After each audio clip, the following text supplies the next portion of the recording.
Hello. Last week, as you guys were traveling through astral space, the Arch Lich, Vecna, the Whispered One, the maimed god, appeared in astral space, angry that you had disrupted one of his cultist rituals of siphoning secrets for him on the material plane. After another narrow escape of Windfall and Cass, Vecna did a brief monologue of what he intends to do to the multiverse, telling you all that you can join him in his mission, alive or dead. He then proceeded to attempt to eradicate all of you, and in the last few flashes of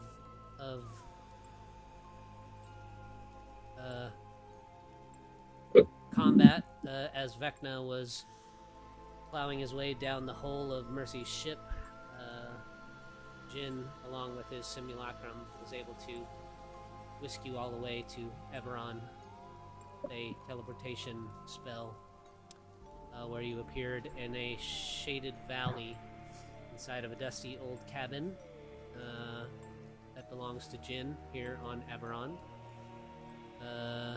You guys spent the night there and decided to return for Mercy's ship the following evening.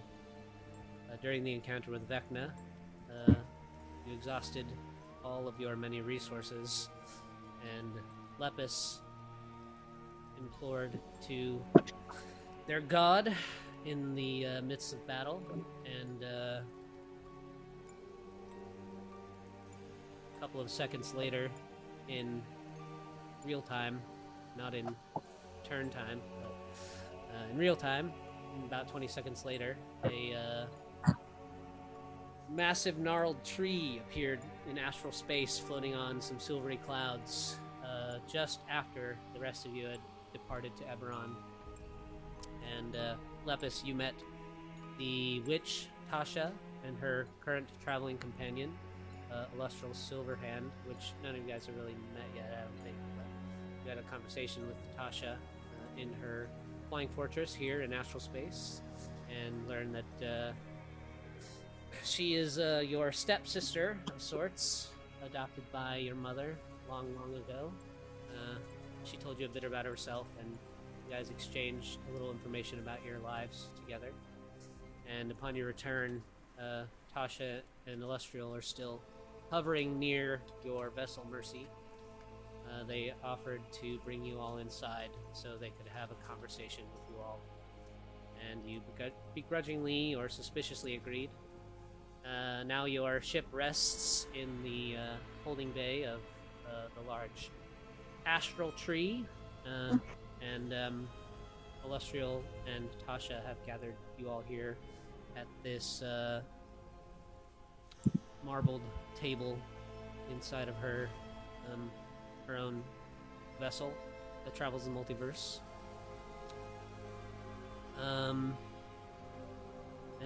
Yeah, that's where we're at. Sorry for that long recap.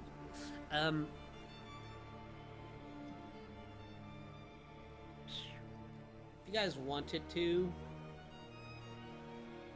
like when you first docked before you got up here, have had like a bit of roleplay before you're all gathered at the table, you can if you want. There would have been some time before she gathered you all as you were like disembarking before they came down. That you guys could have spoken to each other if we wanted to. Otherwise, we can just get into it. I remember there was a chat about Jin getting Nothic parts, but yeah, there was one. Oh yeah. One Nothic, one of Vecna's Nothics left behind, and so it's probably still stowed away in the hull of your ship. Nothic parts.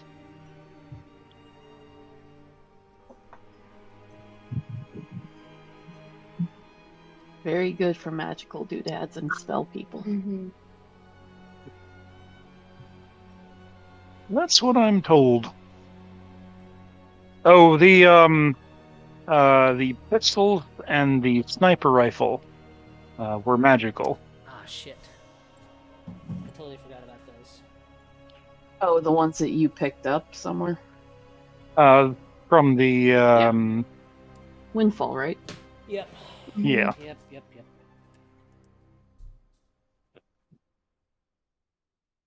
I will have item cards for those next week. And I will have a new item card for your newly embedded stone, Mavathor.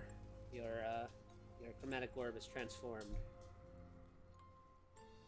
Your chakra gem.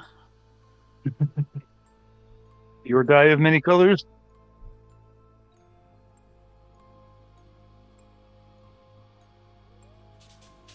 You know, it's funny. Kenna and I had a whole conversation about Raven from Teen Titans last week, and then Mavathor literally got her forehead gem. I never really watched much of that cartoon, but I know I can like picture the character. The show was good. We don't discuss Go. Oh no. Can I help you, Orange?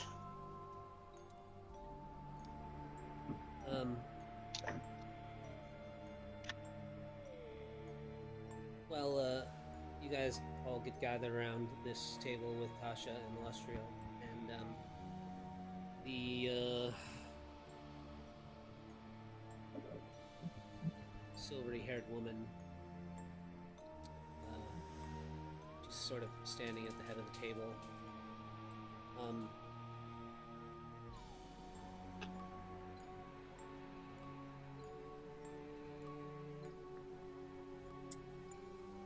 She says, well,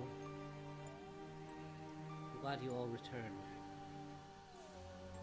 I was worried that Vecna had put an end to some of your lives, but it seems as though you got out just in the nick of time.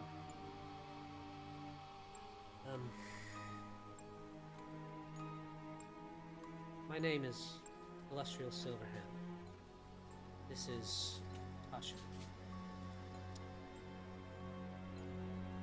And, seeing as you've all had a confrontation with the Lich Vecna, it seems that perhaps our two parties can come together and aid each other.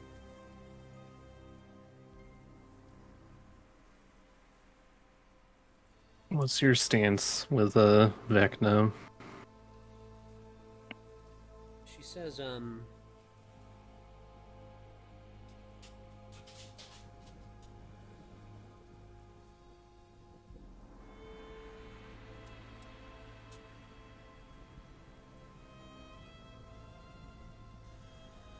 well,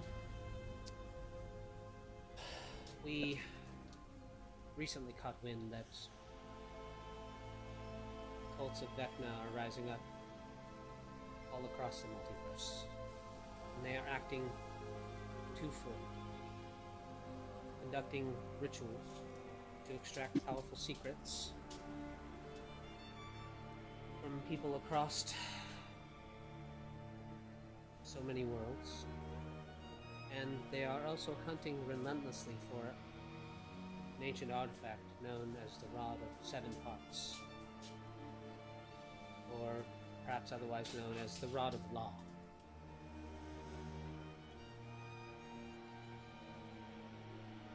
We believe that Vecna himself is hunting for another kind of relic, known as the Black Obelisks, created by Netherese mages, known as Weavers, a very long time ago.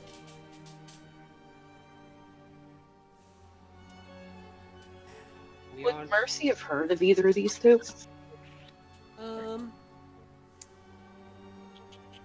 Well, didn't Mavathor see the obelisk in his vision? He did, yeah. Yep, and Yeah. Mercy saw it in person. You guys can make some history checks if you want. These are Sure. like fairly well With it. documented objects. With disadvantage. Netherese is fairly Faerun heavy, if memory serves.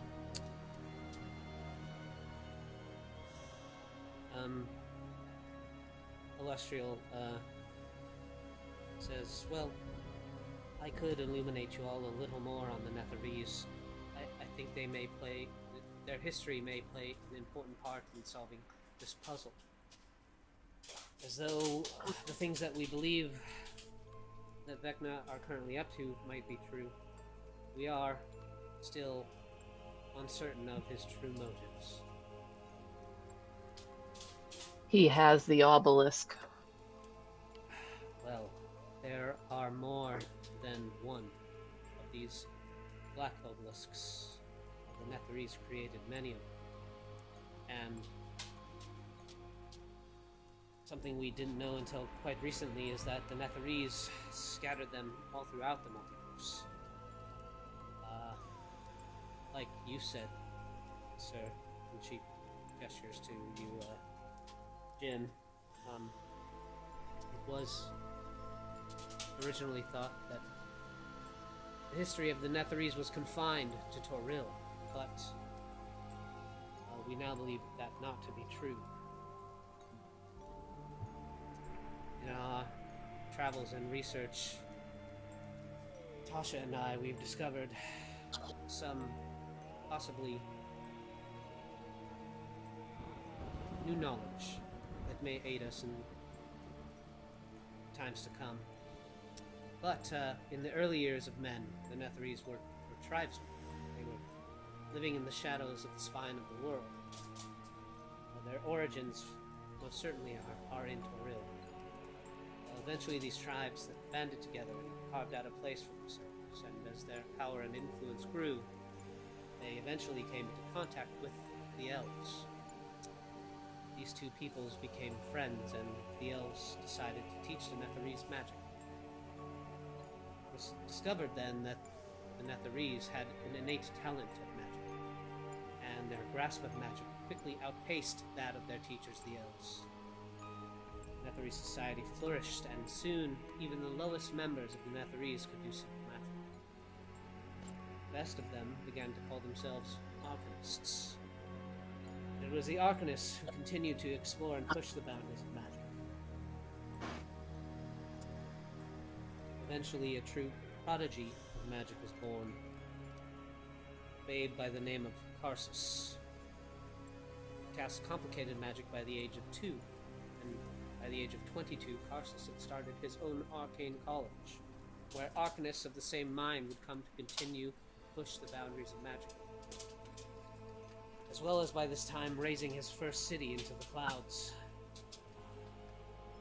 We now know that the Netherese did not stay on Toril. It is likely they were to be the first humans to travel the stars, and the Netherese Empire spanned across many worlds. Karsus and his Arcanists eventually broke through the weave into a new dimension of magic. A place beyond the weave, beyond raw magic itself, into a dimension we call the Eldritch. The Eldritch is a place full of dark horrors. Karsus attempted to draw all his power into himself, and in a moment of divine intervention, Mistral, the mother of magic at the time, sacrificed herself to seal off the connection to the Eldritch, but in doing so, this also destroyed the weave, and with it the whole of the Netherese Empire that relied on it wholeheartedly. Since then, the Netherese has faded to history, and some of their secrets lost to time. But recently, we have unearthed some of this lost knowledge, thankfully. And hopefully we can use it to our advantage to fight Vecna, as we try to uncover what he truly desires. These black obelisks. We know that Vecna is searching for them. Are you aware of their purpose? Well, the Weavers were capable of altering time and reality on a grand scale. The Weavers were the creators of the obelisks. We believe that the Weavers created these obelisks to effectively work as a safeguard in case a truly catastrophic event was brought upon their place of origin. But we believe that the Eldritch was too much for the Netherese, and they were unable to activate the obelisks before they were destroyed.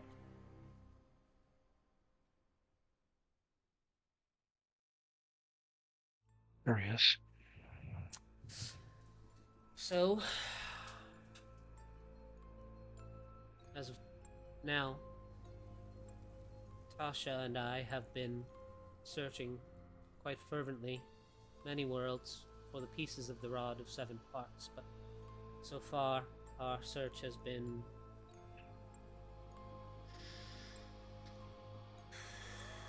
unfulfilling. Although we do And this, believe... sorry, go ahead. sorry. I said, and this rod of 7 parts is the control mechanism? Well, the Rod of Seven Parts has its own history. Its last known use was to seal a primordial demon away called Miska, the wolf spider. Miska's demonic blood shattered the rod when it was driven into it, and the rod's pieces were scattered throughout the multiverse. Now, Ooh, what do these pieces look like? Or do we Wait, know? hold up.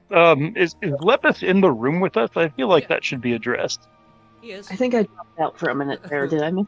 Lepus is in the room. Yeah. Yeah.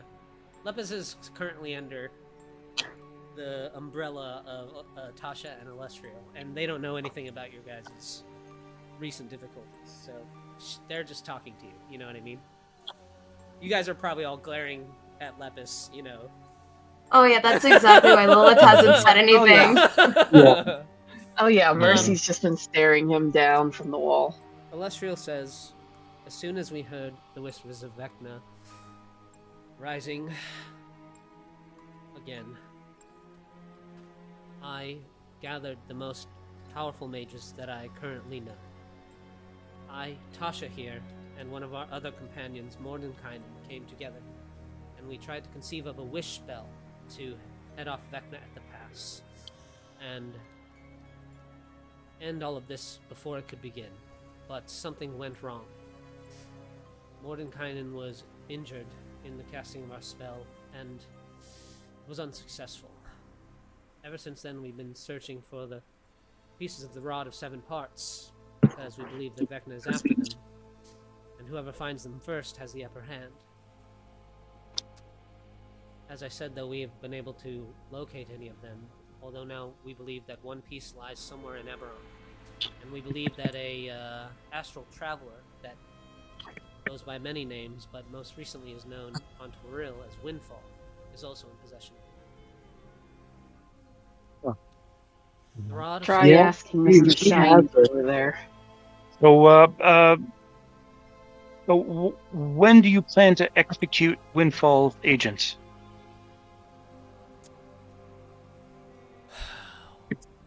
Windfall is a clever character, and she seems to operate mostly on her own. Any agents that she does have are nothing but temporary pawns in her schemes, and it's unclear to us if she is in league with Vecna or operating on her own devices. Someone who would learn of the Rod of Seven Parts could use it for many purposes, and somebody like Windfall, I'm sure, has her own agenda. But Vecna supersedes Windfall in power and presence throughout the multiverse. And so he, unfortunately, is our priority for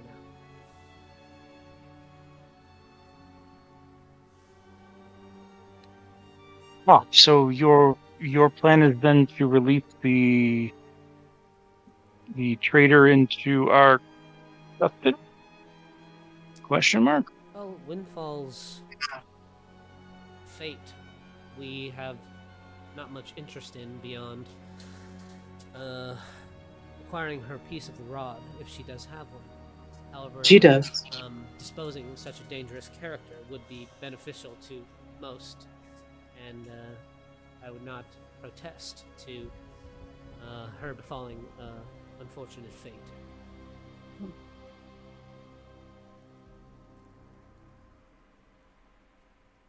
I believe that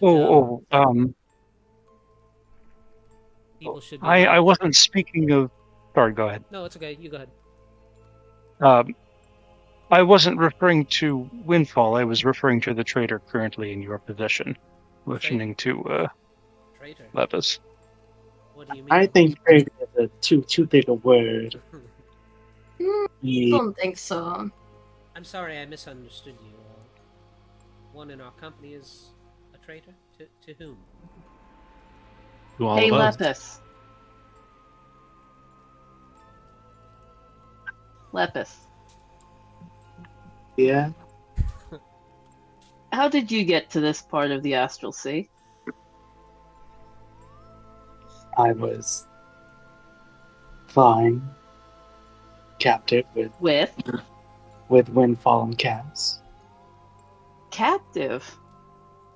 That's an That's interesting word. I could have sworn she offered to bring you along, and you ever looking to the thrill of something sought to Thrill. take There that. was no thrill. If I would have stayed, I think you would have killed me. Kill, maim, torture. They're all I mean, you already words. tried to capture my fiance. I know about those devils you sent to the Feywild. Avatar will stand up for a second and say, "Excuse me, I have something I need to attend to." As he walks over here and casts a gate to Avernus and steps through it.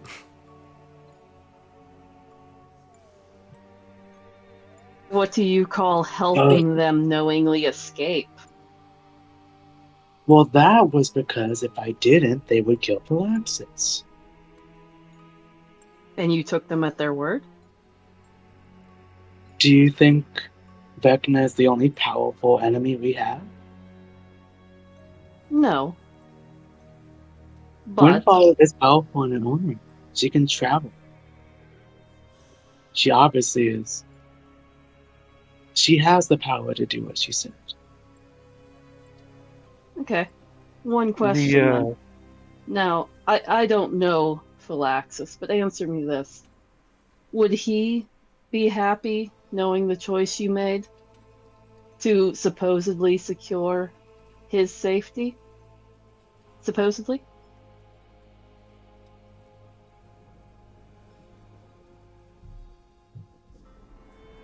Lev sort of just looks down and doesn't reply to that.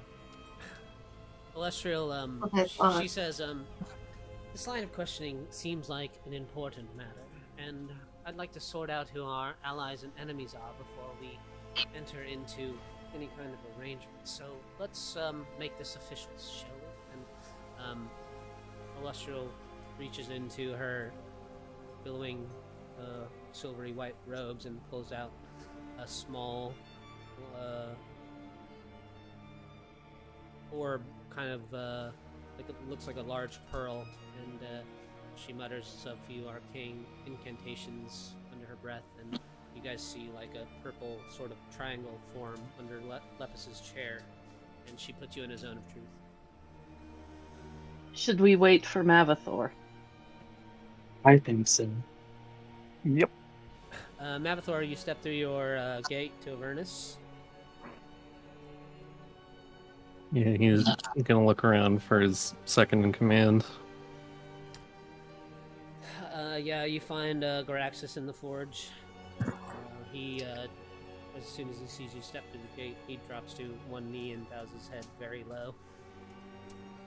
He'll get close before his arm snaps out and grabs his neck and is like, "What in the nine hells do you not understand about subtlety?"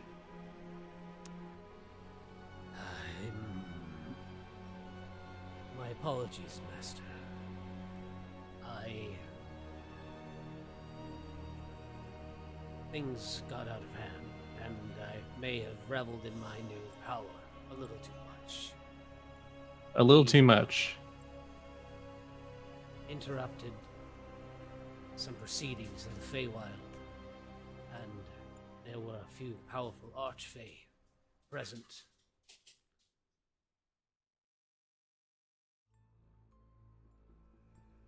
We killed one of them, but they sent us back to Avernus before we could get a hold of the Phylaxis character. All I'm hearing right now is that you failed to complete the task I given to you. Not only that, you went against my orders.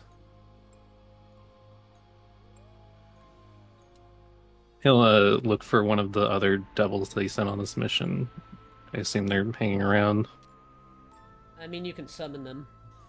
They're probably Yeah, as far away from your forge as they can be.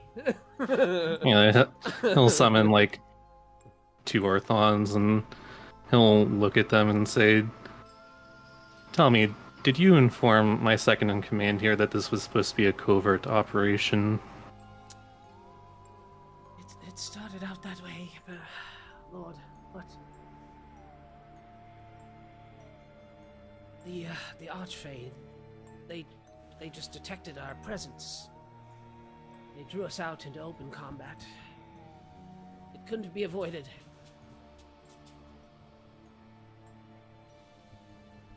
He'll, throw his second in command to the side and say, "Well, I see.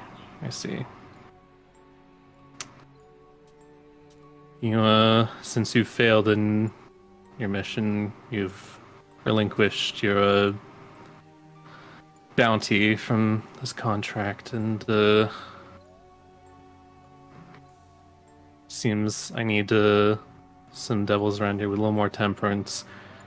Spread word that the rank of second in command of Avernus is now open for grabs," as he looks at Graxus and says, "As for you, I believe you've lost that title, and I hereby demote you to Barb Devil," as he snaps his fingers.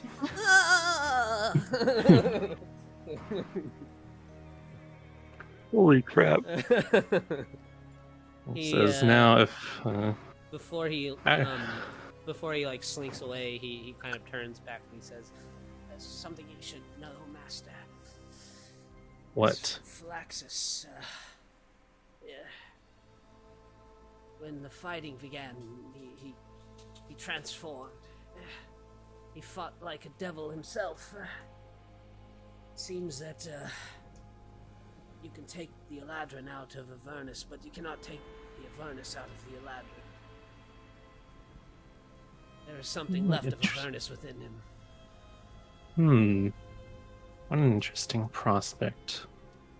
He thinks, just how he summoned those devils, and he says, "I wonder," as he attempts to summon Phylaxis.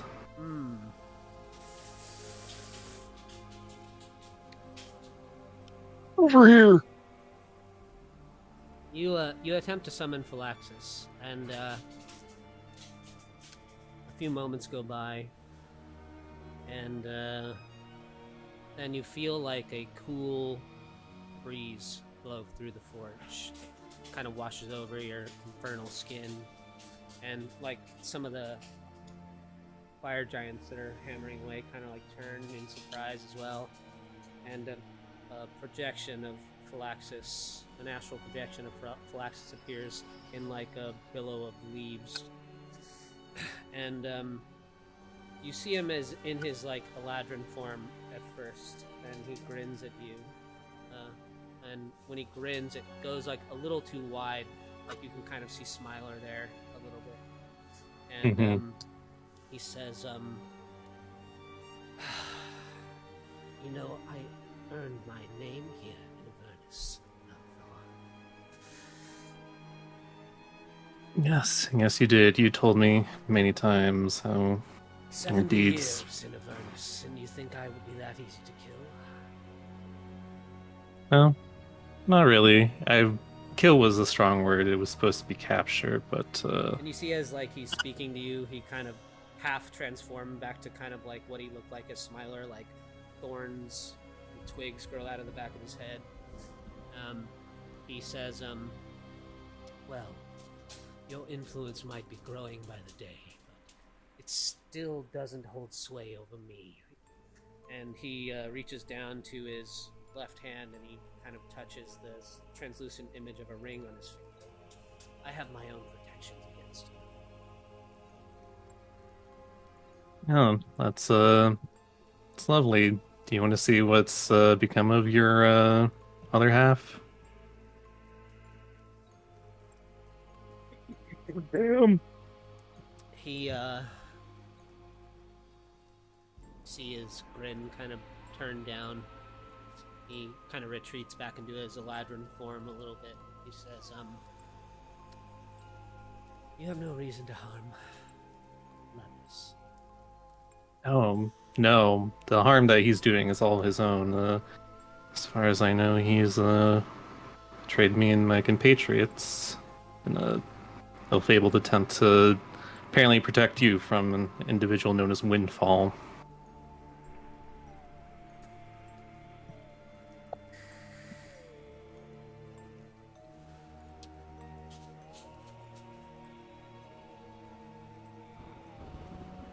He says,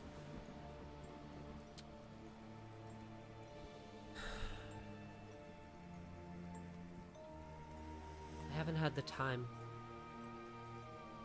to get to know Lepus as well as I want to, seeing as we've been split apart.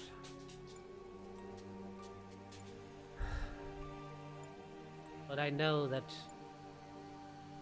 in his heart he was only doing what he probably thought was right in the moment.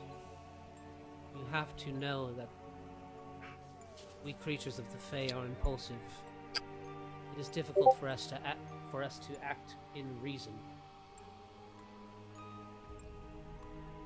We succumb to our emotions too easily. If he betrayed you, it wasn't on purpose. What is it you want? I just thought, it'd be nice to see each other again. It's so hard, apparently, for some of us to visit the Feywild.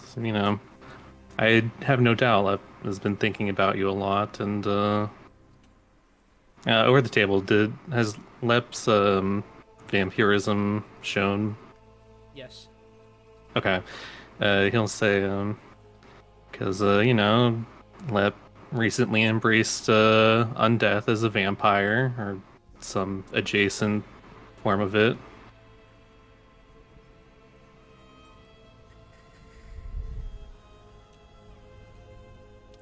Vampirism can be cured. Really? How so?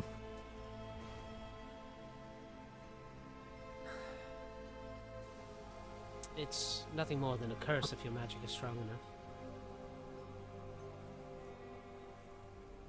Well, I'm not entirely sure why he embraced it in the first place.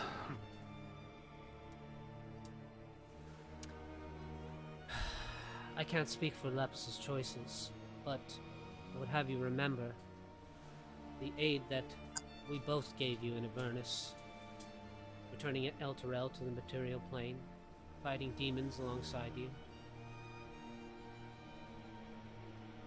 Yes, Truly the new Lord of Avernus' cruelty is not turned so quickly that he forgets the aid of his allies. No, I don't. Well, I view the law as strict. I don't view it as heartless. And, it's definitely not the easiest situation to judge, but, you'd think, after spending enough time in Avernus, rub off a little bit on Lep, and, he'd think before he jumps.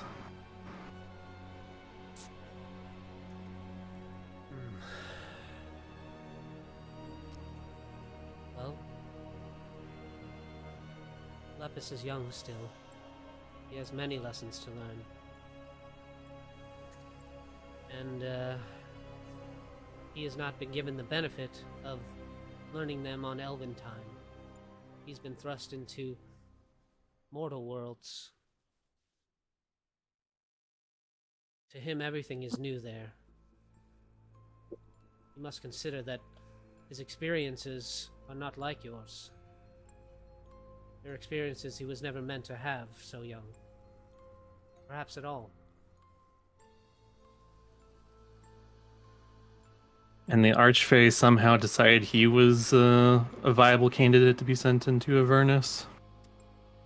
Well, much like Avernus, the Feywild is complex. There are many deals that have been stricken over time. His service was payment for deals made long ago with his mother. That's right. Forgot about that.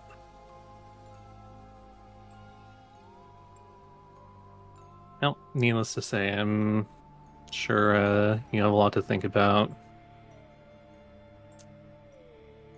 I do not wish to make enemies with you, Mavathor. There must be an orderly way that we can resolve this impulsive action. Lepus is acting on emotions. And perhaps you can give him more proper guidance in the future. You'd need to spend a very long time in Avernus for the message to sink in, but I suppose I could do that, and Yes, but you cannot deny that he has been pleading for your help in many things ever since you've come together. He looks up to He you more than has. anything else, and every time he turns to you, you give him a cold shoulder. but you understand why. It's because he embraces chaos so heavily. He doesn't embrace it as his nature, as it is the nature of the Fae. He embraces his nature. Do you not embrace yours? Should you be judged on it? If I'm judged on it, I'm judged by my own code. Well, perhaps that's what Lepus is missing, a code. He needs one to follow. I know no one better than to give him one. Perhaps I can give him an infernal contract that'll not completely dampen him, but guide him in the correct direction.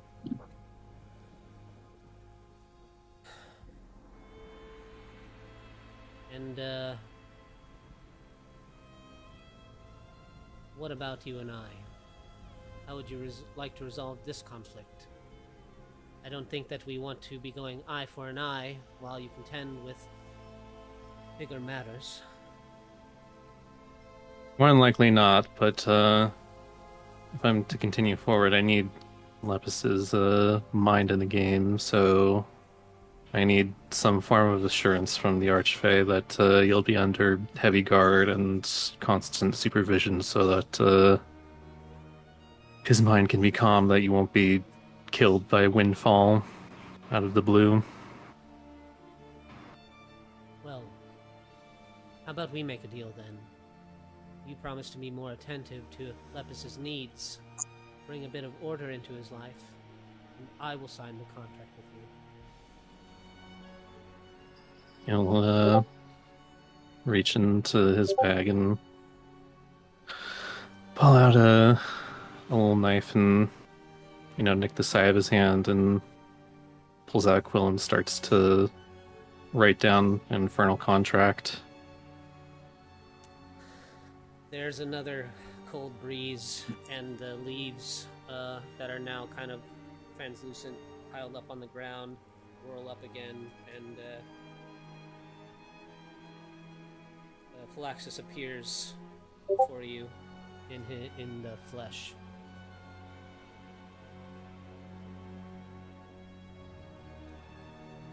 But let's just over the table, this contract will have some definite. I assume Flaxus is signing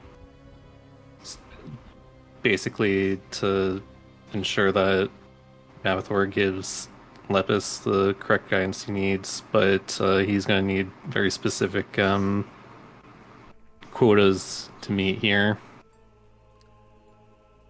Yeah, what is the what is it costing Falaxis? That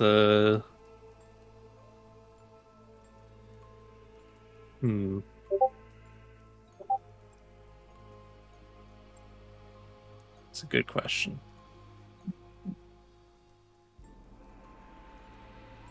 That if oh my god, okay. In order for this to work, they need to cease a relationship.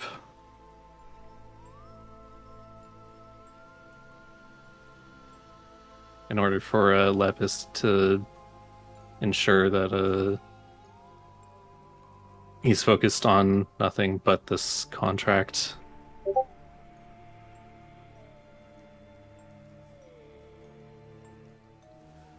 That Falaxis and Lepus need to cease a relationship?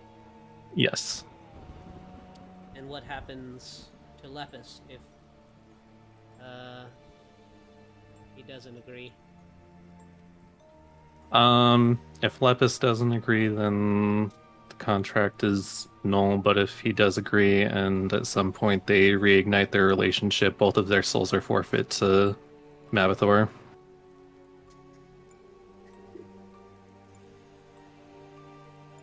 Damn. Falaxis says, give me a moment. And he gestures his hand and conjures a parchment and quill, and he begins to, the quill begins to like pen a letter as the two of you are discussing the terms of your deal together. And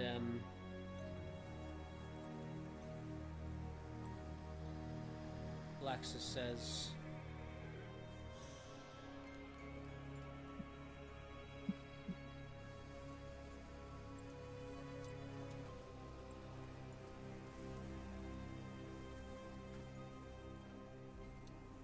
you must remember that Lepus still has the heart of a child.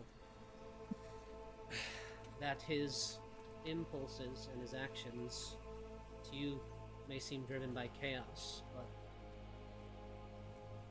it is the blood of his mother, the winds of the Feywild, the place he was born, that drive him. These qualities he should not be judged on. I hope that you take seriously the guidance that he needs, and the next time he asks you directly for help, you will give it. Oh, I've brought him back from the dead enough times to let that be known. He But does not. He needs more than magical assistance from you, Mavathor. Lepus needs you to understand. He wants you to see him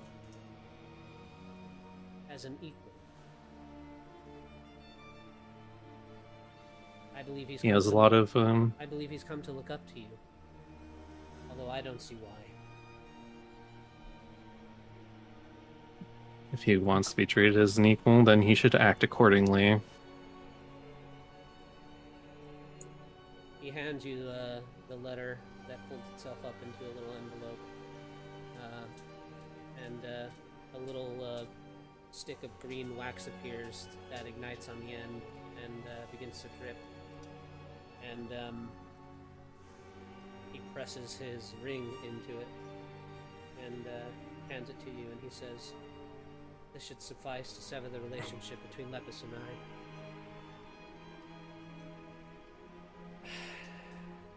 He'll stuff it in one of his pockets and says, "Very well, and under this contract, I'll give Lep the guidance he needs to mature in an acceptable way. And you will forgive his betrayal.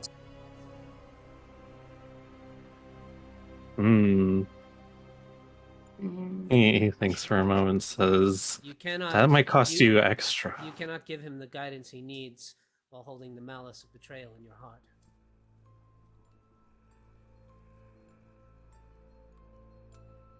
Perhaps.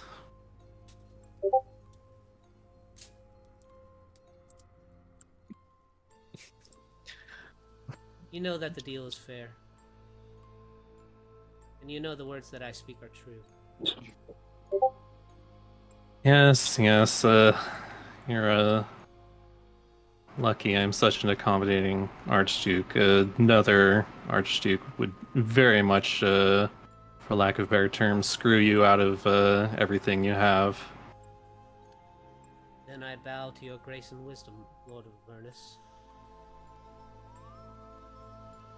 He'll, wave his hand to dismiss his summon of Phylaxis.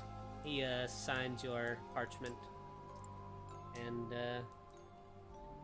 in a billow of cold wind and leaves, he disappears from the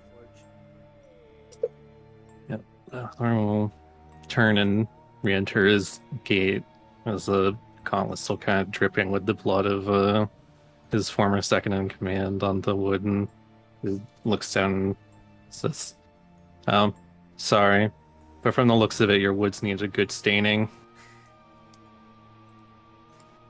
It's no trouble. We've waited for you. We're looking to resolve these matters before we move forward. As he reaches into the pocket that had his letter and holds it out to Lip and says, "This is for you. It's from someone you know." Lep sort of looks confused and concerned as he takes the letter and opens it. I'll have to write it for you next week. Yeah. Long story short, I'm breaking up with you. Well, the gist of It's it... not you, it's me. It's not you, it's the dumb shit you did. Here's what the gist of it says, Lepus. The High Courts of the Feywild have deemed that I, Phylaxis Smalaris' soul has been corrupted beyond reconciliation. That Avernus has seeped too deeply into Phylaxis' heart and soul, and he's been sentenced to death. Unable to serve the Feywild any longer, there is no more use of him, and he holds too many secrets of the Fey to be left alive.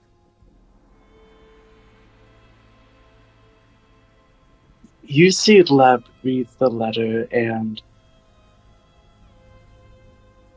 he just starts shaking.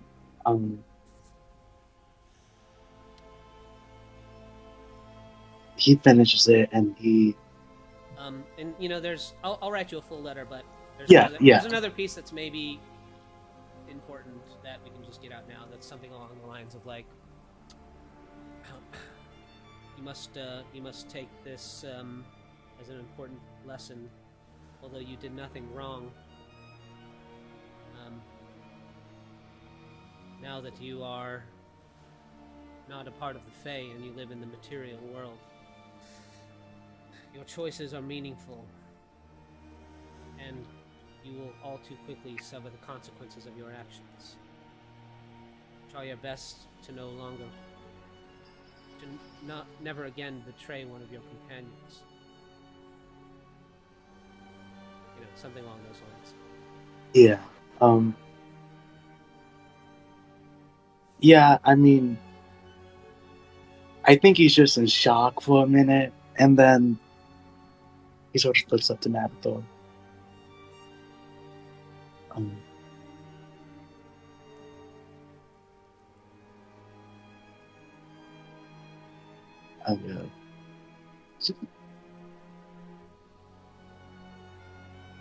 If you want to kill me, it's okay.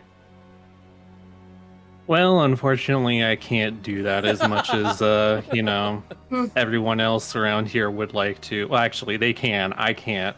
He'll reach into another pocket and pull on and hit the infernal contract and says, "This right here was signed by Flaxus, and it was his guarantee that I wouldn't help you and would in fact help you adjust to the life on the material plane." Think of it as a mentor state of sorts, and I Did he help you sign this adjust. before And his death? oh, what was that? Did he sign this before his death? Oh, he didn't die. As a result of my apparent failure to capture him, he escaped the Feywild, so he's alive currently. But included in this contract is the severance of your relationship with him. In addition, um, basically, I have to do my best to make sure you, in his words, grow up. But the contract isn't fulfilled yet, as you need to sign it. Can Lev do an insight check to see if Magathor is telling the truth about Phylactus being alive? Yeah, you can do an insight check. Yeah. I guess Mavador make a deception check. Well, I mean, he's not lying, so. Well, you are misrepresenting what Flaxus said a little bit. He didn't say that Lep needs to grow up. He said that he has the heart of a child, and that he. I mean, tomato, tomato. It remains true from a certain point of view. Yeah. So I don't know how much Different phrasing, that's same actually. meaning. Yeah. Lep, you get the impression. You get the impression that Mavador is not lying to you, but you also know that the way that he's communicating this to you doesn't sound like how Phylaxis speaks, or especially how he would speak about you. But Yeah, I think you do believe it is true that Flaxus is alive still. Okay. Yeah, he just stashes the letter, asks Magathor, "Can I see the contract?" I mean, the contract's right in front of you, so Well, can I read it? sure. Okay. He just Just goes a over copy it, anyway.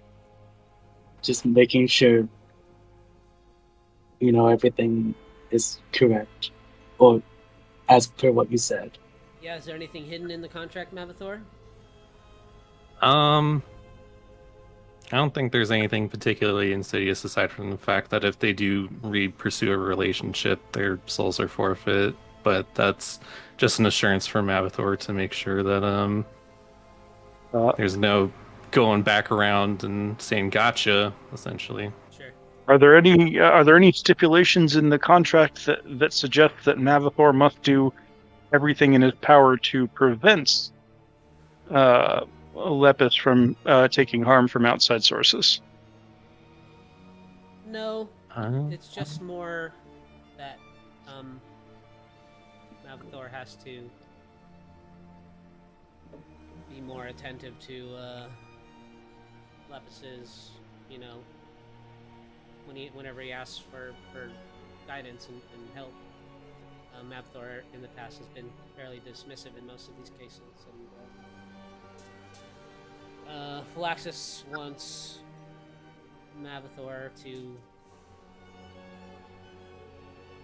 try to establish a more genuine relationship with Lepus. Does the contract stipulate how long he must do so?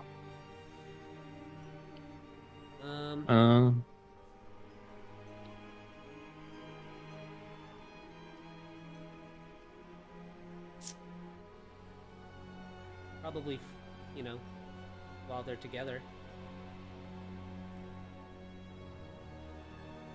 Devil's in the detail. That's true.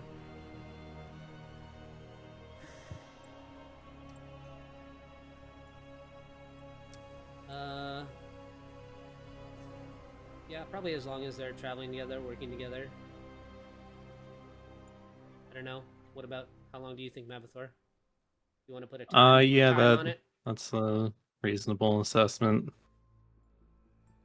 Because, you know, he probably doesn't want to have Lep around him forever. Sure.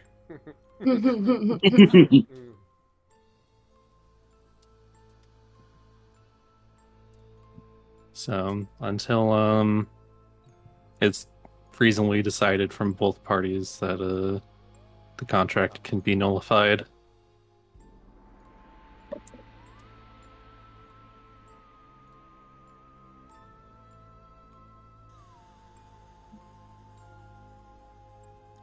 Well, Lepus. Yeah, yeah, I think you see him sort of just stash the letter with the ring. I think you see him take off his own ring and stash it and then sign the contract.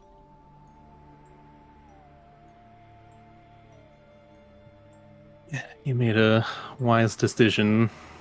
As he reaches over and takes the contract and stows it. Says, now, with that out of the way.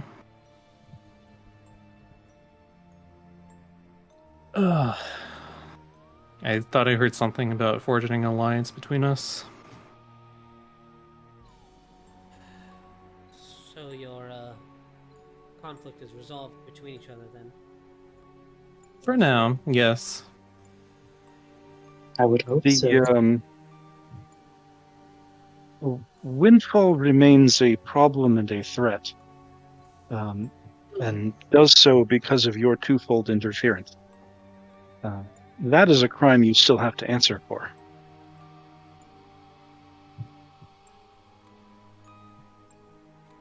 What would you have me do to pay?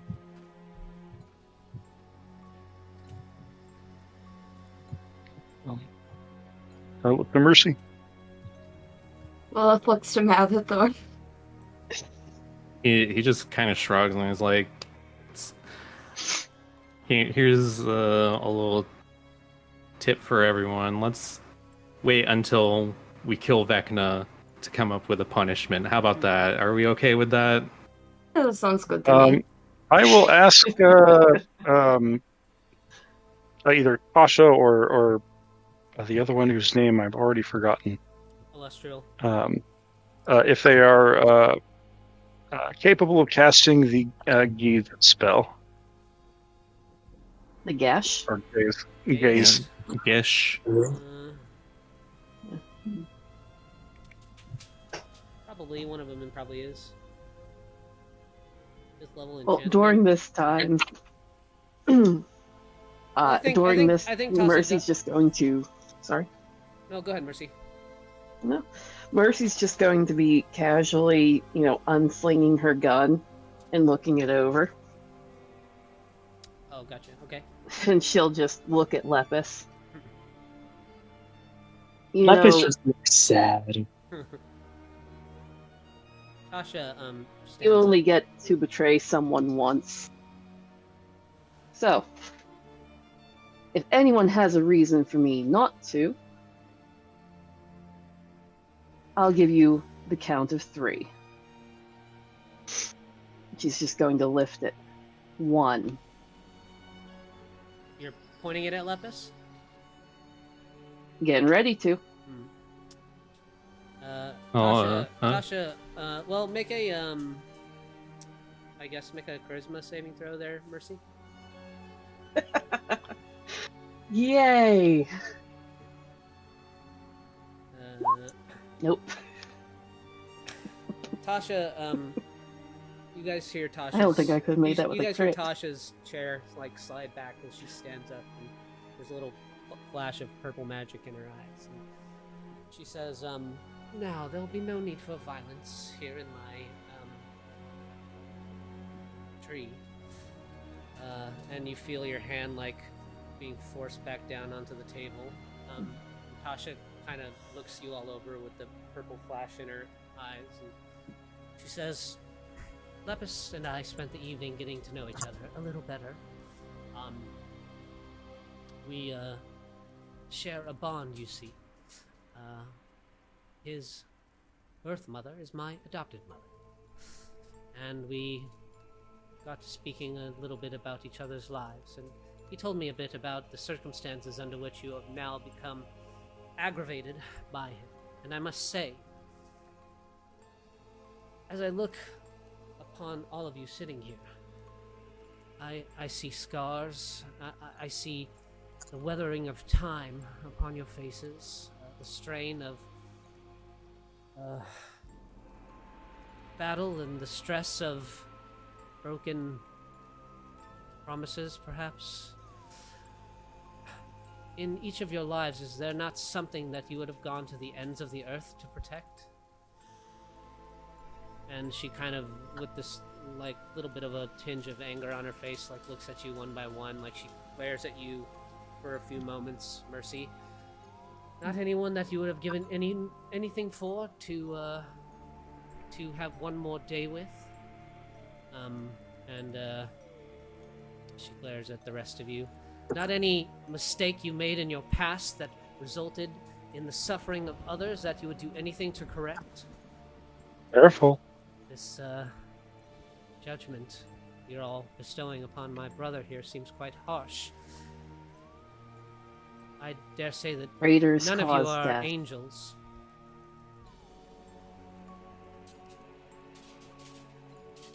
Perhaps not, but although the contract forbids me from passing judgment on him, it's often the duty of the Batizu to pass judgment. Well, pass judgment as you will. All I'm saying is that perhaps you should reflect on yourselves before you punish him too harshly. He can't be the first among you that has betrayed someone or taken some action that they regret. Some moment No, in of their course life not. they wish they could go back and fix. Oh, you would have loved his brother. Nothing can change the past, but you must answer for the consequences of your actions. And the price you would have him pay is a bullet through his head? Simple Keith will do if he's to travel with us. I openly asked for a reason not to. How about this for a reason? We need as many hands as we can to kill Vecna. How about that? Is that reason enough for you? Can you keep him on a leash? Leash is a strong word. There's nothing in my contract about strictly guiding him, but in a certain direction. But I will impart my knowledge to him. She'll just put the gun away and lean back against the wall again. And No one has ever betrayed me twice, Lepus. I pray that you do not become the first.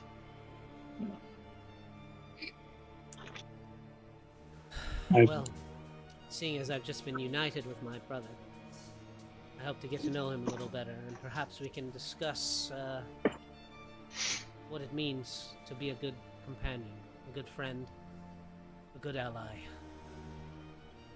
We're all going to need to lean on each other in the times to come, and it, as our horn friend here would say, is all hands on deck at the moment.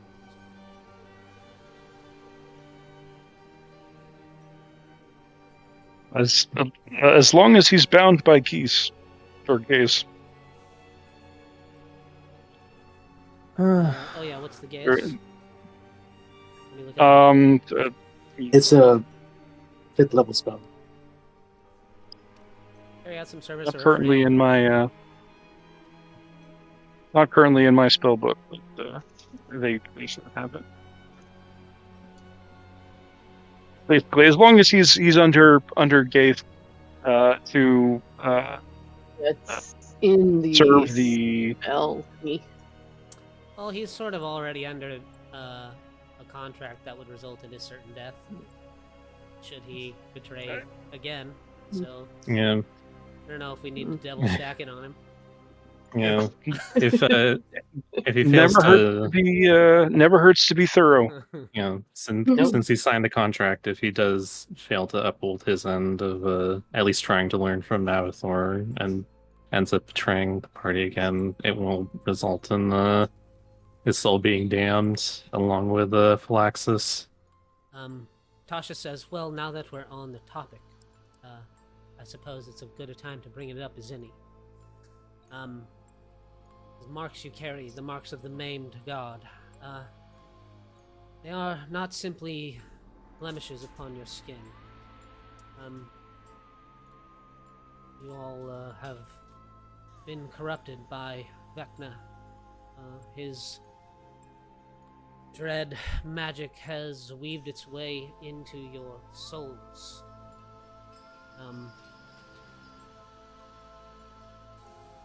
Should any of you die now, there will be no way to bring you back.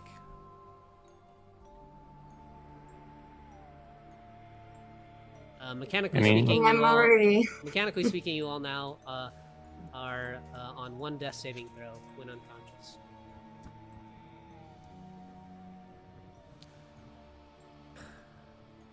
Any particular reason you know why he chose us? Well, hearing Lepis' story, I believe that you receiving these marks were circumstantial. The corruption was solidified within yourselves when you were in conflict with Vecna. Being touched by his magic bound the marks into your souls and corrupted them. Is there a way to get it uncorrupted?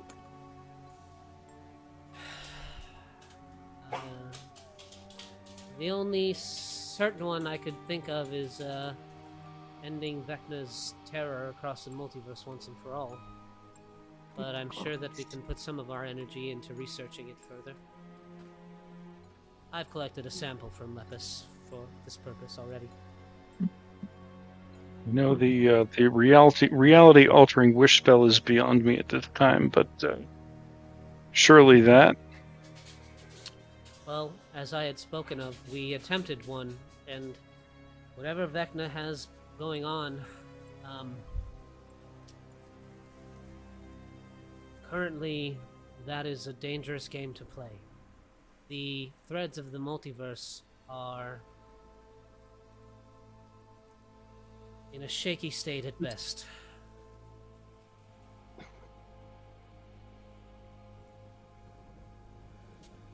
Fear attempting such a thing again might do more harm than good. And none of the gods think to intervene at this point?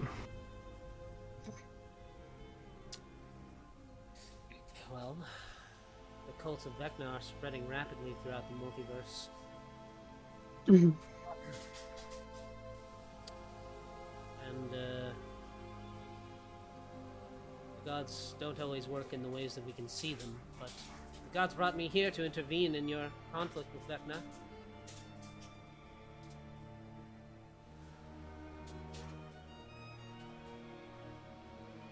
If I wasn't pushed here by the light of Lathander, who knows, we might not be having this conversation.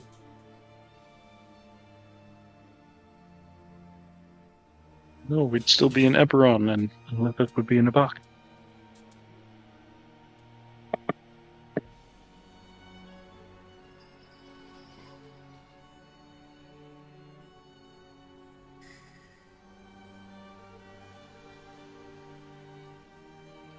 Is there anything you A good way to stop a warlord is to remove what he is after.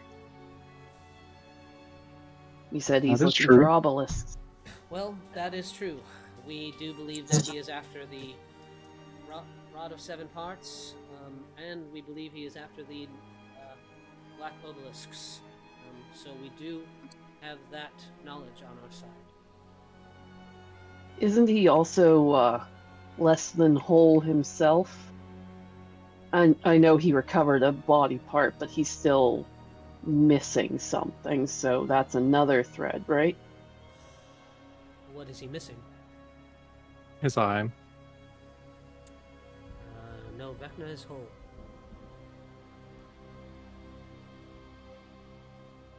Oh. You guys saw him, his eye, glowing eye, during your battle. Yeah, he has his toys. Okay, moving on. Do you know any locations of these things, and do you know what to do with them, whether they need to be sealed, destroyed, whatever? Well, we do know some, or at least we know some history of the Rod of Seven Parts. And, the rod itself wishes to be whole again. Although the rod is corrupted by the demonic blood of the primordial demon Miska, you find one piece of the rod that can point you in the direction to the next. However, a lower piece will not point to a higher one. So if you have the bottom of the rod, you're still just searching. But if you were able to find the top piece, you can find them then one by one all the way down. We aren't quite certain which piece Windfall has in her possession if she does. And we aren't quite sure what piece may be living in Eberron. But we do believe that it is somewhere in blasted lands they call the Mournlands. Oh, fantastic. And ever since Mordenkainen has disappeared into the Mournlands, we've lost contact. Mordenkainen is in Eberron?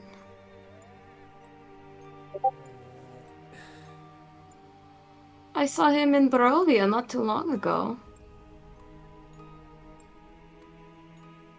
Mechanics of that degree of power generally don't go unnoticed.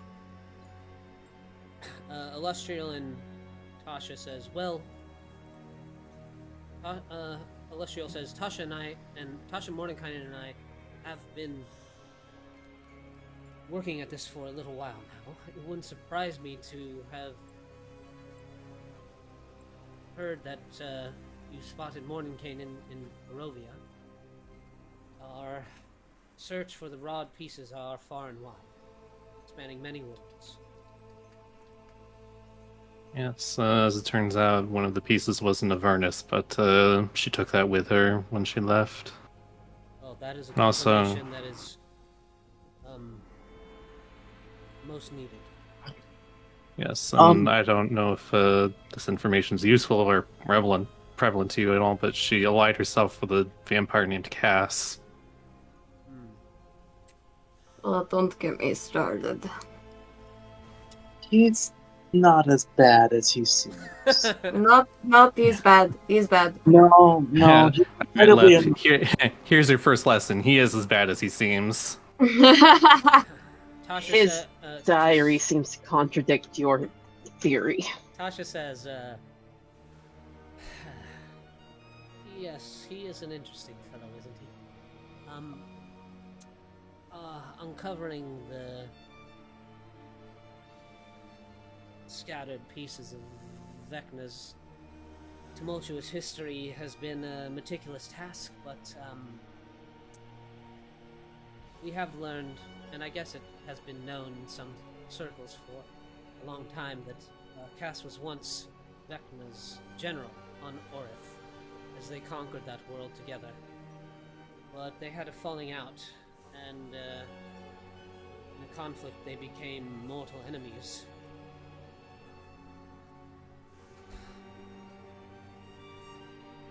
How can you be certain Cass could be he's telling the truth? Cass could be convinced to become an ally if we learn of his own personal motives, but if Vecna is on the move, Cass likely is not far behind. Hatred of each other is long-lived.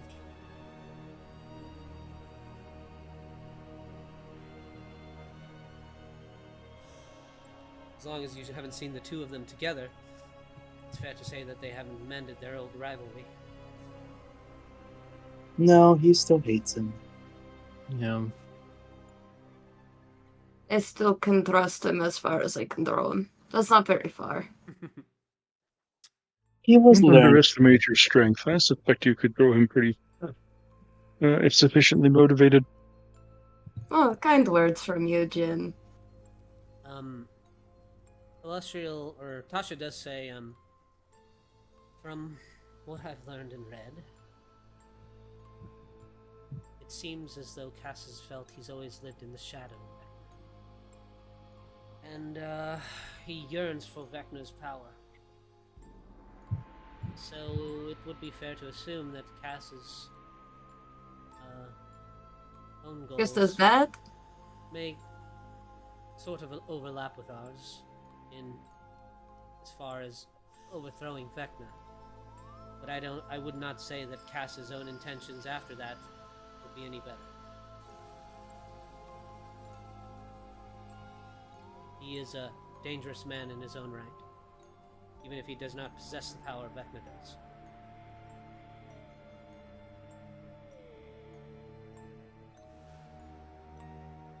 And, sorry, what'd you say, Lilith?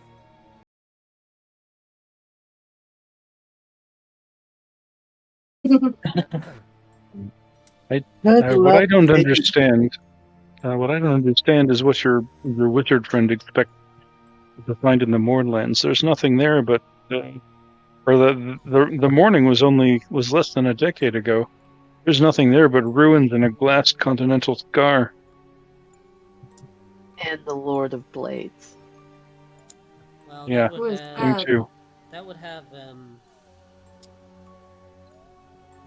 that would really have no effect on piece of the rod of 7 parts, even if the part of the continent was destroyed. The rod itself would remain intact. He got the that- obelisk that was there. That explosion was not an insignificant amount of energy. Well, many have tried throughout the rod's history to destroy it, and it persists. I would be surprised if one of the pieces was destroyed. Jin will sort of tilt his head towards Mercy and say, the destroying the rods is probably not an option in that case. Well, Or rather, I think it will be unlikely that that we will be able to destroy the rods.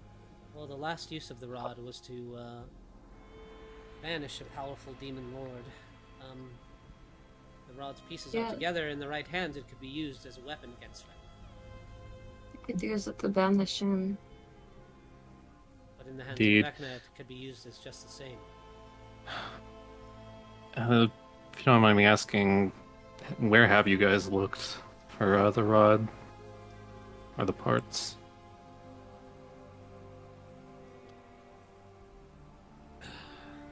She says, the multiverse is a very large place. Tell me about it. We simply don't have the manpower to comb it as thoroughly as we would like to. But I can give you a list of worlds that we've looked over. Sure, as long as we can cross something off the list, I certainly think there'll be progress. Our best chance of locating new pieces is obtaining one, the one that Windfall has, or perhaps uncovering the one on Eberron if it truly is there. That will lead us on a more direct path. By chance, do you think that Cass knows that Windfall has one of these rod pieces? He knows. Well, I I would say that that's your reason for him aligning himself with her right there. Would Lep know what piece of the rod Windfall has? Because he did see it. Ooh, that's a good question. Make an insight check.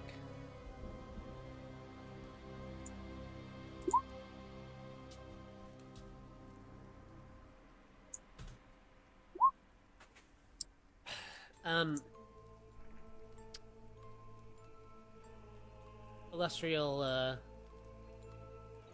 reaches into a like a vase near the table with a bunch of parchments rolled up in it, and she pulls one out and unfurls it on the table, and it's sort of a diagram of the rod itself, and you can see it sort of fractured into 7 pieces and how they fit together, and there's like notations in the margins and all that, and you can see that the rod itself is a fairly simple looking object when it's all together. It would look like a long black iron rod about the size of a man, with like a pointed top, and looking at the fractured pieces, you can see that the pieces of the rod from the top get bigger all the way down. So the smallest piece is the head of the rod, and it gets longer as it goes down in its fragments.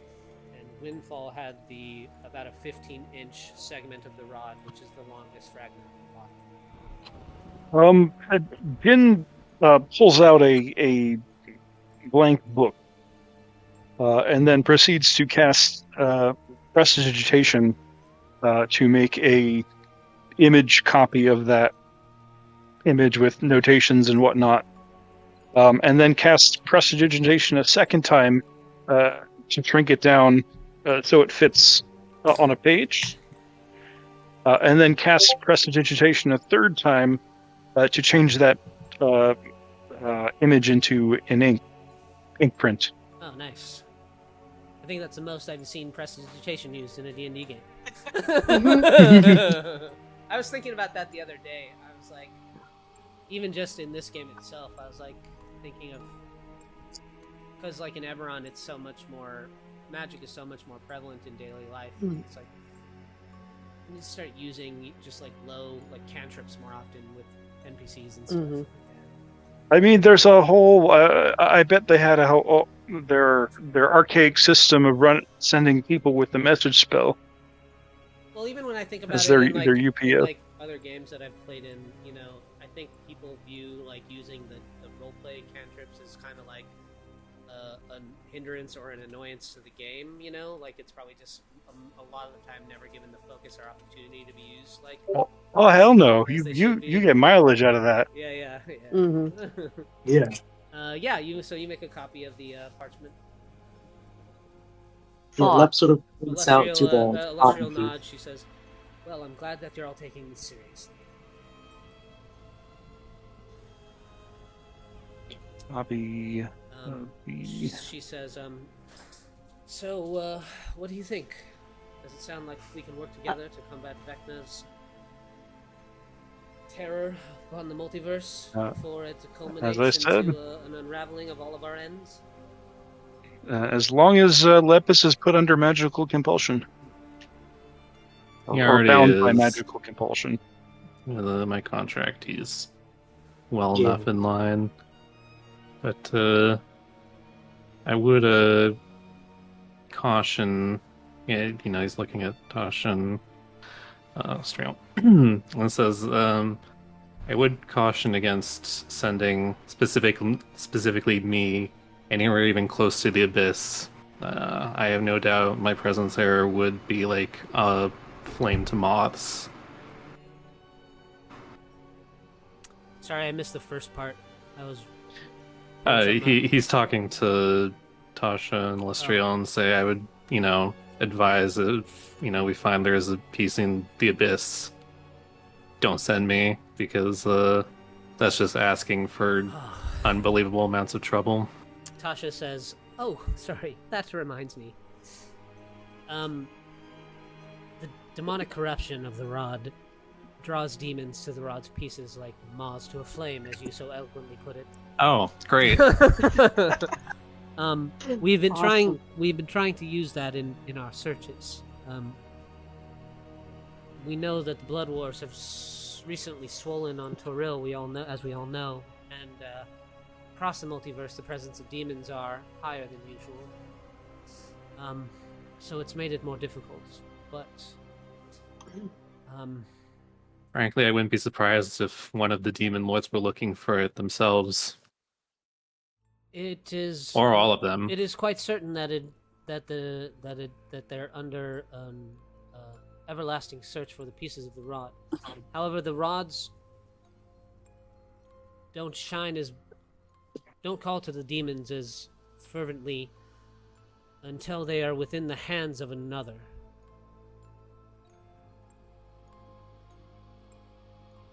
And so their call to the demons is faint until someone finds a piece, and then the rod shines like a demon to abyssal presence. Beacon. Oh, fun. Yeah, Avatar will look to Mercy and Jin and be like, sounds like Ebron's about to have a demon infestation. There are ways to address that issue. I have a question for our two hosts. Certainly. Are they aware of the rather unique vessel that Cass and Windfall are upon, that they could potentially find a way to track it?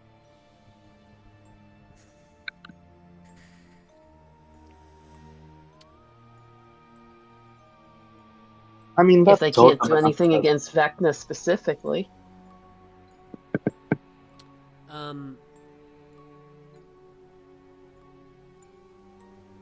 Tasha says, unfortunately, those two were out of astral space before we arrived. If we had perhaps had a glimpse of their ship before they had made their escape, we could track them down. Jin turns to Mercy and sort of mutters, it's not uncommon for aftermarket, or it's not uncommon for criminals to modify vessels with aftermarket anti-scrying measures. Would not surprise me if they have similar systems aboard their vessel. Or How many semi-organic ships with dragon wings have you seen? I think it has bat wings. Bat wings? Yeah. Okay. We also have someone who was aboard it for a time. Yeah, I've already told Natasha about everything about it that I remember. Lily's gonna take out an empty marble and just kind of study it, and then throw it at Lev. Try to catch it? Okay, now throw it back to me. Oh, okay. He throws it back to you. Did it change color? Thinking. I'm gonna get Lilith a I imagine it slingshot. like hit Lev in the head and then it fell into his hand. Are Arcana that? Because what the hell?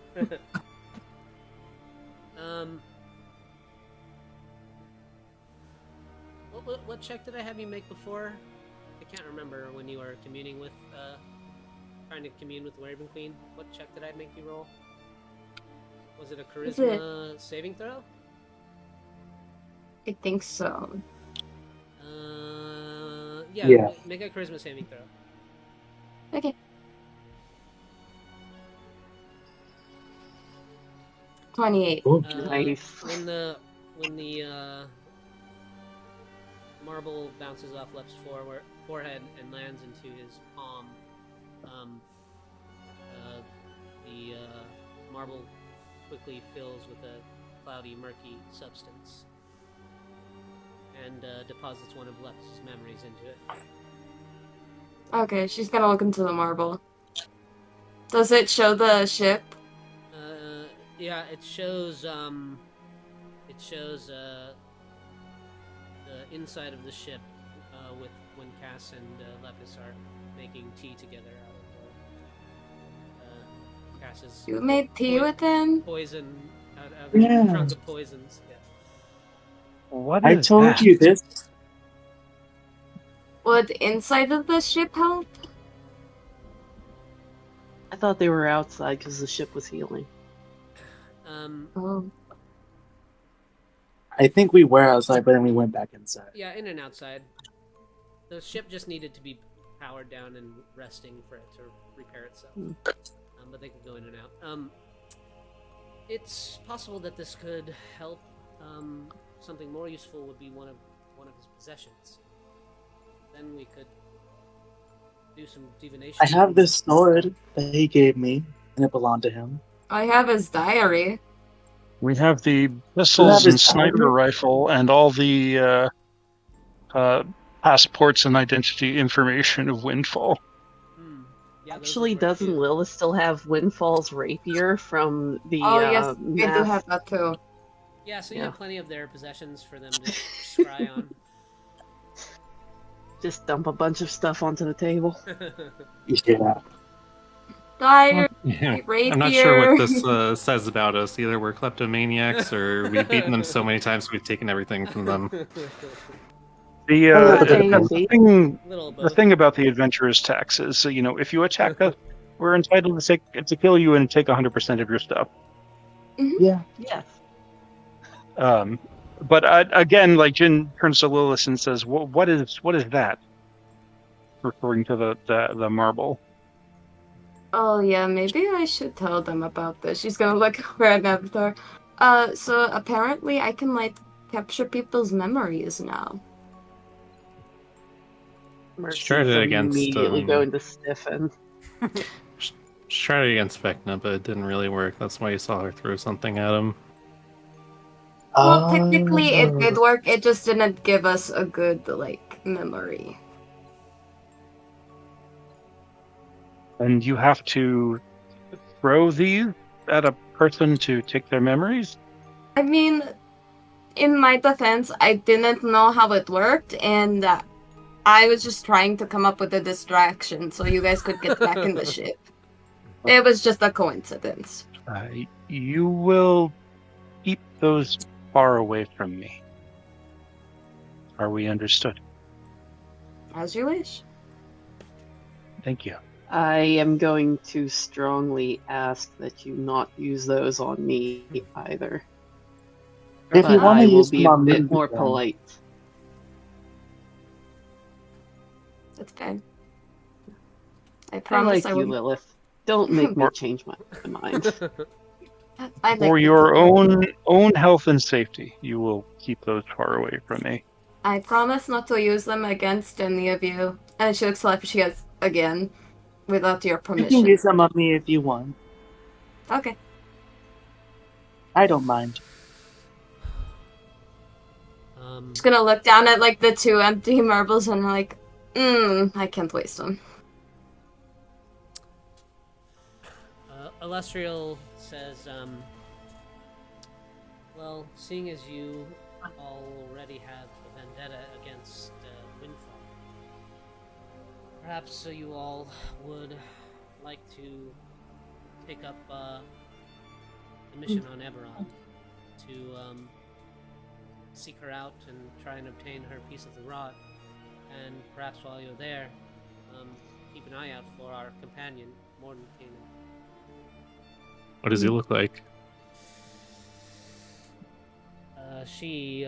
Illustrial begins to cast an illusion over the table.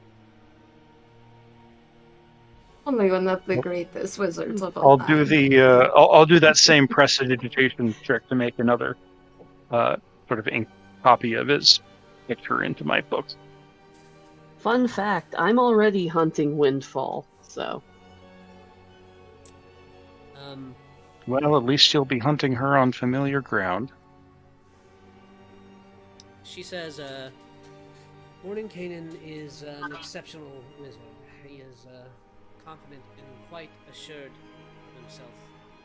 maybe to an annoying degree. And That is. as this illusion appears over the table,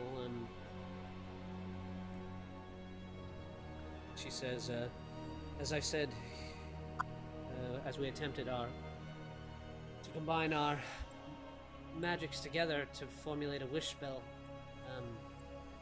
Morning Kanan was injured in the aftermath of the spells going wrong, and his ego prevented him from unveiling to us the true nature of his wounds. But we believe he's not currently working at his full power, and he's too stubborn to admit it. Is there something we should tell him to gain his trust? Well, he also knows me, so. You know him personally? You've spent a lot of time around him? Well, to get rid of madness. So, I mean... Okay, so that's a no. He does know me by name, though. Not to brag. I don't even know the guy, so this is cool.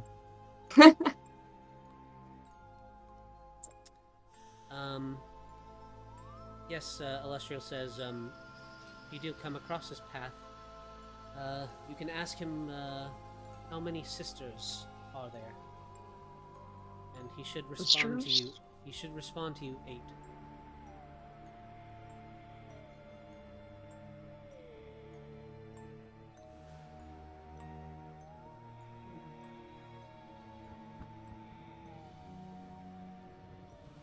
Got it.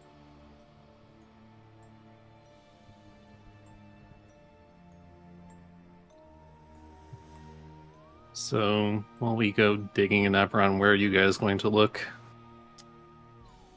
Well, unfortunately, to learn anything about current whereabouts of Windfall and Cass, we'll have to make a quick stop in Eberron.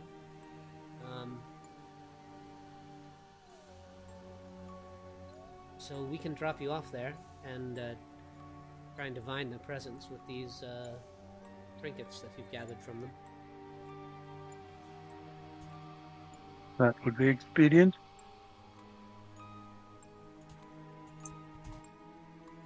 And I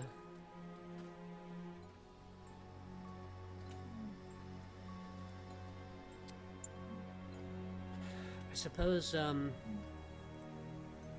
she looks down to Tasha and says, I suppose it's time for us to make a stop at where this all began and visit Orth. Vecna's homeworld. Maybe we can learn something. But we'll check in on you and let you know what we find along the way. Perhaps, in 10 days' time, we'll return to Eberron for you, and we can reconvene. We have a descending spell, so if we come across any critical information, we can reach out to you. It might be difficult if you end up in the Mournlands. You might suffer the same consequences as Morning Kanan, and we will lose our ability to communicate magically together. They're in some other place on Eberron and should be fine. Of course, I don't. we don't know of anyone that has visited Orth in some time as well, so we don't know what the circumstances will be there either. But we'll do our best to keep in communication. Go ahead, Lep. Yeah, he was just gonna say, I don't know how this actually works. Like, out in the Astral Sea, I felt my connection with Lathander was alright. But does that change if we go someplace else? I don't know how the Pantheons work. I don't know. And I thought I should ask. No, he says, Apparently, all you need to do is burn down a cabin.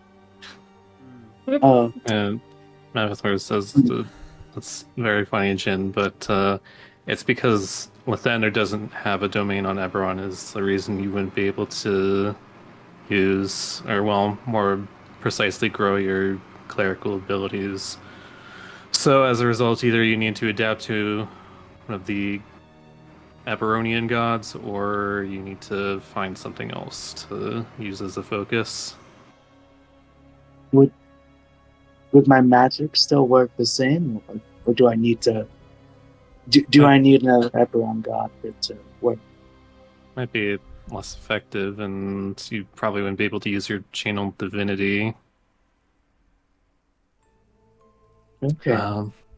But as I found out, there are many avenues to getting around the lack of one's god.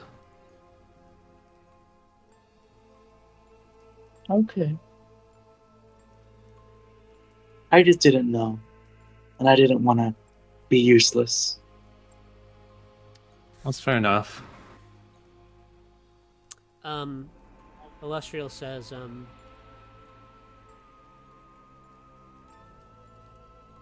your relationship with your god sounds new, Lepus. Yeah, we kind of only been going strong for a couple months, if that. Well, as we understand it, most magic on Eberron is powered by the dragon shards. It's possible that you can fuel your magical ability with those. But while you're there, you might look into trying to contact a member of the Church of the Silver Flame. They believe that they believe that the source of power comes from within ourselves. Oh, okay. With Ornazi is like, I can attest to that. The Silver Flame. Okay. Lepus, if you go near them, you will no longer be living. Yes, I would advise against that particular course of action. Although maybe you should. Perhaps I'm mistaken. Well, I don't want to die, so I won't do that. Well, there are many faiths in Corvair, and perhaps just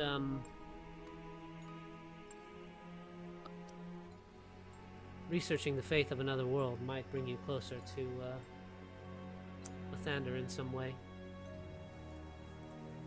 Okay.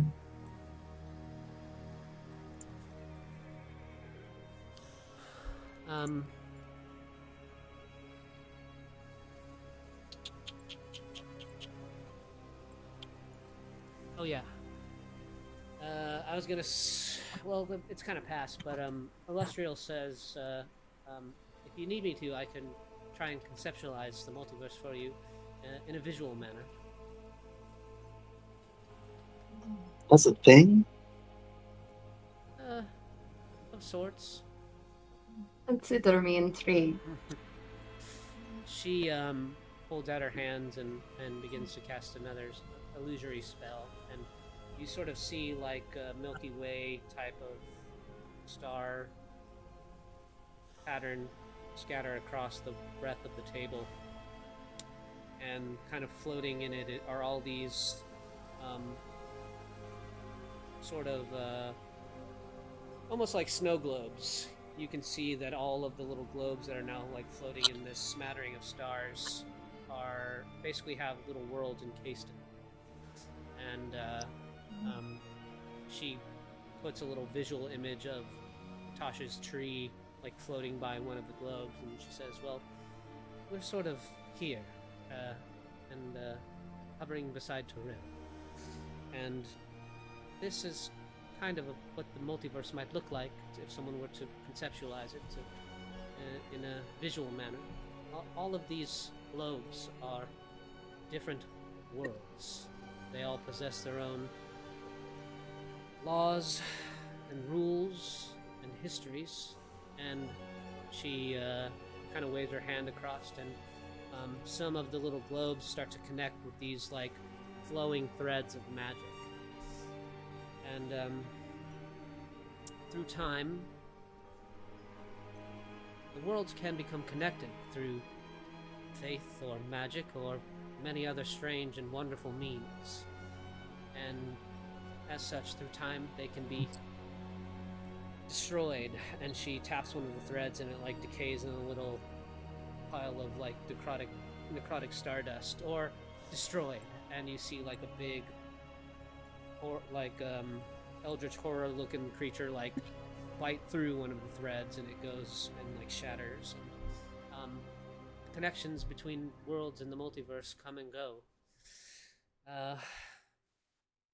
but every one of these worlds, it's its own unique presence, its own unique place amongst the stars, and no two of them are exactly alike. The astral sea is, in some parts of it, the space between things, and although it can look far away,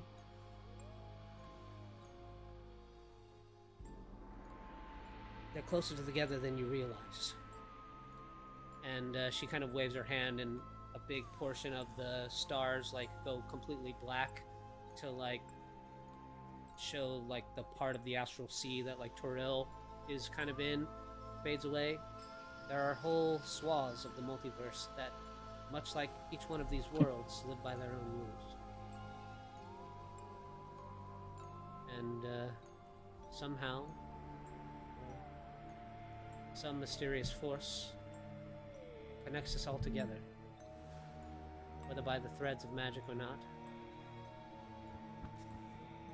And she kind of raises her hands, and like one big larger globe kind of encapsulates all of it. We're all together in a way.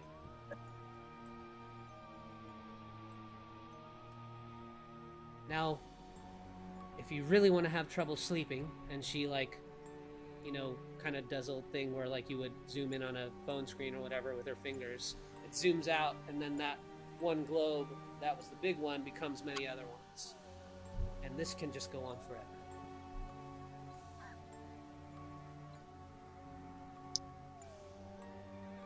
That's a lot.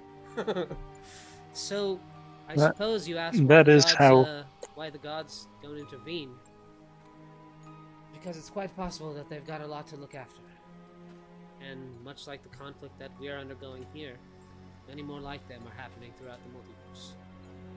It could be shadows of this one we're in now, or their own unique threat that exists. And she kind of turns to Mavithor and says, there are forces beyond all of our knowledge that maintain the order of all of this.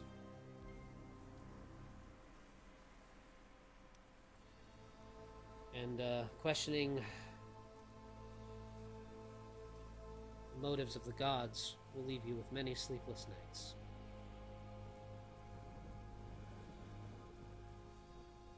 Fair enough.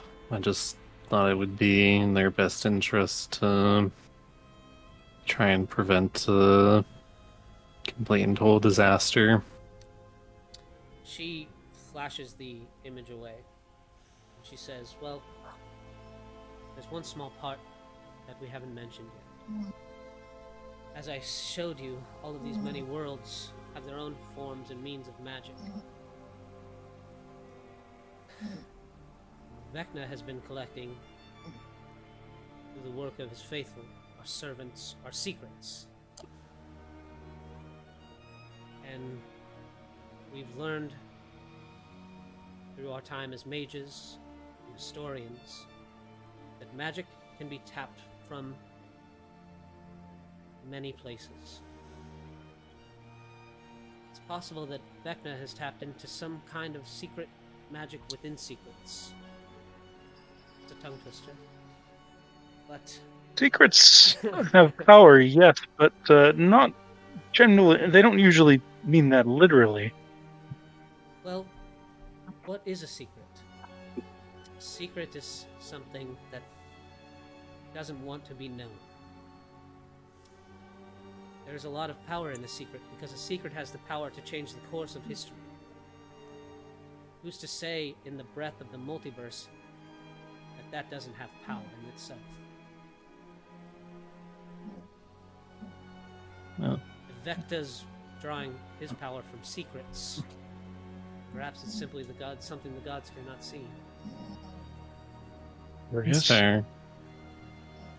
Oh, Thorn will look to Lilith and say, "Do you still have the marble you threw at Vecna?" Yeah, she'll like go in her bag and grab it, hand it to you. I'll take it, and he says, "This was the Throne of Vecna, and it shows something about him absorbing power somehow." As he holds out to Celestial and Tasha. Tasha. He also looked different from when we saw him. Tasha like quickly plucks it from your hand, and she gazes into it, and she kind of gently tosses it out from between her fingers, and it kind of floats to the center of the table. She closes her eyes, and she sort of holds her hands together, and you see like a little brief flash of the little feather tattoo she has under her left eye. It kind of flashes with a little silvery glint of magic, and she slowly opens her eyes and like reaches her hands out, and she says, "There they are." And you guys can kind of lean in, and you can see just these tiny spindles of, purple threads that are like coming towards Vecna into his billowing skirt of purple magic. And Celestial says, hold it there, Tasha.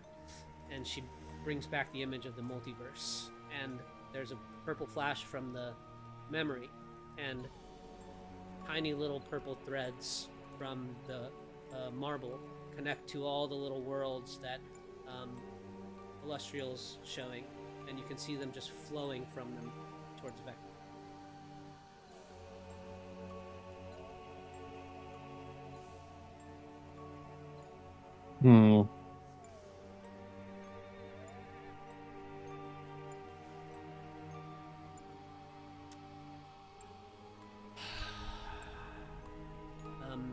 You see, like, Tasha and Celestial's jaws are, like, slacked and their eyes are wide.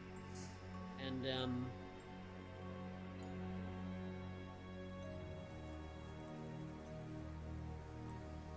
they kind of glance towards each other, and, she flashes the image of the multiverse away, and the marble drops to the table and, like, rolls towards you, Lilith. And, she grabs it and put it back in her bag. Well, there's one piece of the puzzle. I can't tell you for certain what it means, but Vecna has found a way to harness the power of secrets. It just goes to show you that magic hides everywhere. Unseen, waiting to be harnessed. So you say he draws power from secrets. Does that mean if some form of information were to become commonplace, it would lose its potency for him?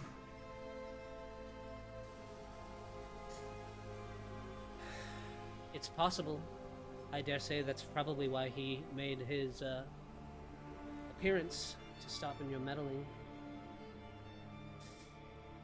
Every thread of secret that makes its way to Vecna probably enriches his power. That image of the multiverse. How much depth of resolution can you get that? Can you zoom in further?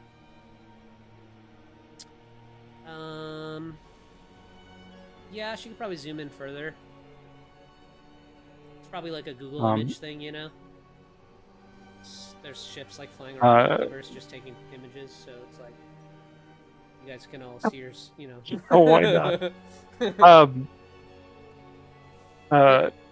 Because if you can zoom in far enough, you now have You now have the location of every single operation that's currently running. She's not like conjuring an image of like what's currently happening. You know what I mean? Like throughout the multiverse, but the magic kind of came from the marble and reached out to all the other worlds to like show the threads flowing.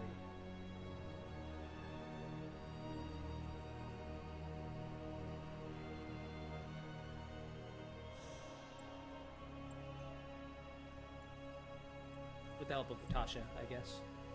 Yeah. Fascinating. Yeah, Illustrial says, yes, we could end all this business rather quickly if I could conjure an immediate image of where every soul is currently present and accounted for. This is just a map to represent an image of the multiverse, as I've recorded and seen through traveling it, combined with what I've learned of it through time.